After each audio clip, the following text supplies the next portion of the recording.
Good morning, it's Wednesday, I'm Jeff Smells, and today we're looking at 1 Samuel chapters 28 and 29. And the situation here is that the Israelites and the Philistines are drawn up in battle lines, and there will be a battle in a couple of days' time. Now Saul is in a panic. He doesn't know whether this is God's will that he should go into battle, and he hasn't got Samuel to talk to. He hasn't had any dreams. There's no prophets giving him any information. So he decides the only way to do it is to find a witch, a medium, a spiritualist, to call up Samuel and find out what's going to happen. Now, earlier in Saul's reign, he'd banned such people from Israel, and therefore he went along in disguise. And the medium calls up Samuel, and they all get a shock because Samuel is very forthright in his instructions to Saul.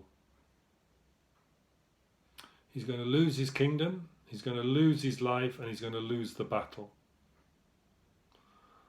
And not surprisingly, Saul is totally drained by the experience. He knows that God has left him, and his reign as king is coming to an end. So a very dramatic encounter between the witch, Saul, and Samuel. So what's happening to David? Well, in the following chapter, chapter 29, the Philistines are drawn up for battle, and David has come down with his local king, and he's going to be the bodyguard for that king. But the other Philistine commanders are very uneasy about this.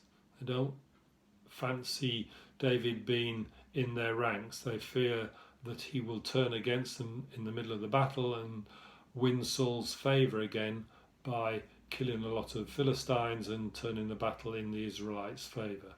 So David is sent back to his town of Ziklag. He puts up a token resistance, but he's probably very glad to get out of a very tricky situation. I'm sure he didn't want to kill fellow Israelites, but his double dealing and decision to live with the Philistines had put him into this very tricky position. So we have a couple of examples of disobedience here.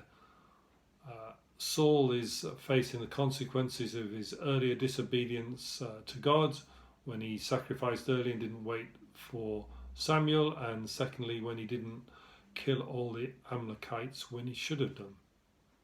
And David is facing the consequences of his actions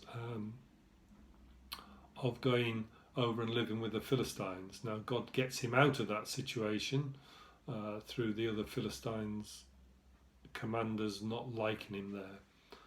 So David has an exit route. Saul's exit route is a little bit more drastic. He's going to die in the battle.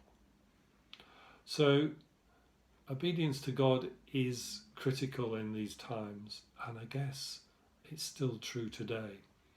So we need to be careful how we behave and how we communicate and live out our lives in obedience to what God is telling us.